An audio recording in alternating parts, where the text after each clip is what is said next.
Estamos de regreso y vamos a hablar sobre la inmunidad parlamentaria en el debate del nuevo Congreso de la República. Estamos en compañía del doctor Aníbal Quiroga, constitucionalista, y por supuesto le damos la bienvenida. ¿Qué tal, doctor? ¿Cómo está? Buenos días. Muchísimas gracias por acompañarnos. ¿Puede en principio explicarnos en qué consiste esta prerrogativa constitucional y cómo es que se aplica en nuestro país?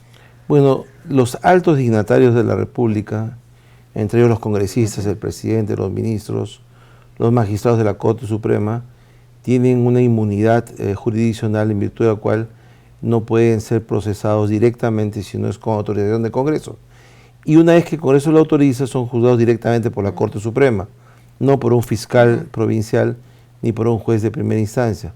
Es el caso del expresidente Fujimori o de los altos funcionarios que han sido juzgados. Cuando se tratan de hechos que están relacionados con el ejercicio de su función. Por lo tanto, la inmunidad de proceso no abarca a los hechos anteriores a que estuvieran la función. Por eso es que el presidente Kuczynski está siendo juzgado ordinariamente, porque se trata de hechos anteriores a su mandato presidencial. Lo mismo pasa con Humala.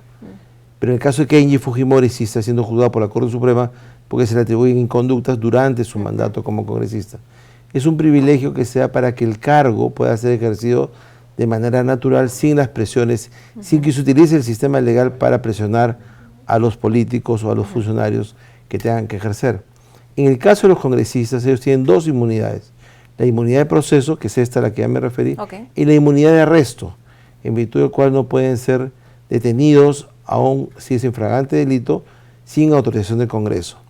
Y entonces esto ha sido mal utilizado porque muchos han postulado al Congreso teniendo procesos para guarecerse tras la inmunidad y no ser detenidos o evitar su detención o dilatar sus procesos. El caso de Donaire, por ejemplo, o el caso de algunos otros. Entendiendo además que el Congreso debe aprobar. Así es. Y esto ha hecho que la opinión pública se vuelque en contra de la inmunidad y hoy día también la clase política está en contra de la inmunidad, pero la inmunidad tiene una finalidad constitucional específica, proteger a estas personas. Y yo creo que quitar la inmunidad sin una protección mínima va a resultar peor que la enfermedad, porque entonces los altos dignatarios van a estar expuestos a cualquier denuncia, a cualquier proceso, a cualquier apertura de investigación sin ninguna protección. Lo que tendría que hacer es algo más inteligente, es invertir la figura. En vez de que el Congreso apruebe el levantamiento de la inmunidad, el Congreso debería contender este levantamiento de inmunidad. Por ejemplo, hoy día la Corte Suprema dice, esta persona debería ser la inmunidad levantada, y el Congreso tiene que aprobar o desaprobar lo que dice la Corte Suprema. Tendría que ser al revés. La Corte Suprema pide el levantamiento de la inmunidad, y si el Congreso no vota en contra, se entiende que la inmunidad está levantada. Es decir, el Congreso tendría que votar en contra de eso, tendría que oponerse a eso, y si no lo hace en un plazo determinado, 30 días, la inmunidad se entiende levantada automáticamente.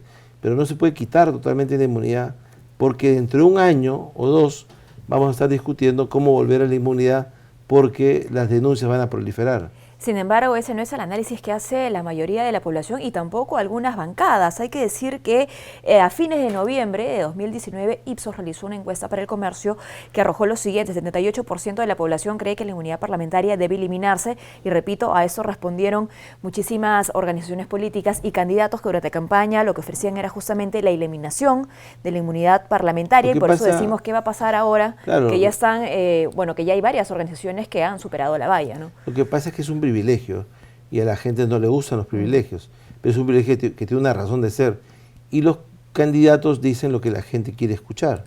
Por lo tanto, estamos hablando acerca de una moda que en ese momento se ha impuesto desde el presidente de la República hacia abajo, pero por ejemplo el presidente de la República también tiene inmunidad y él tiene la mayor inmunidad posible, él ni siquiera puede ser procesado, salvo por las 4 figuras que permite la Constitución, y nadie ha pedido que se quite la inmunidad presidencial. Sin embargo, no es correcto tampoco subestimar al ciudadano, ¿no? Porque más allá de que sea o no popular la inmunidad, lo que el ciudadano quiere es que finalmente quien presuntamente haya cometido un delito rinda cuentas, o que ese privilegio no sea aprovechado. Ese rendir cuentas no pasa por quitar la inmunidad, pasa por administrarla adecuadamente.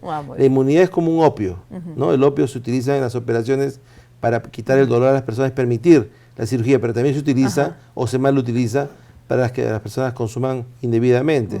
Entonces no podíamos suprimir totalmente, ¿no es cierto?, los fármacos, porque entonces no tenemos cómo operar a la gente, pero eso se usa excepcionalmente. Entonces la inmunidad es excepcional. Lo que la gente está mortificada es con el mal uso de la inmunidad, en donde unos a otros, yo te protejo a ti y mañana me proteges a mí. Con el caso de Donaire o con el caso de otros en donde se ha visto, digamos, meses tras meses tras meses, que gente protegida, que se dilataban, ¿no? Así es, gente protegida por la inmunidad cuando era evidente que había incurrido en ilícito. Eso es lo que la gente no quiere ver.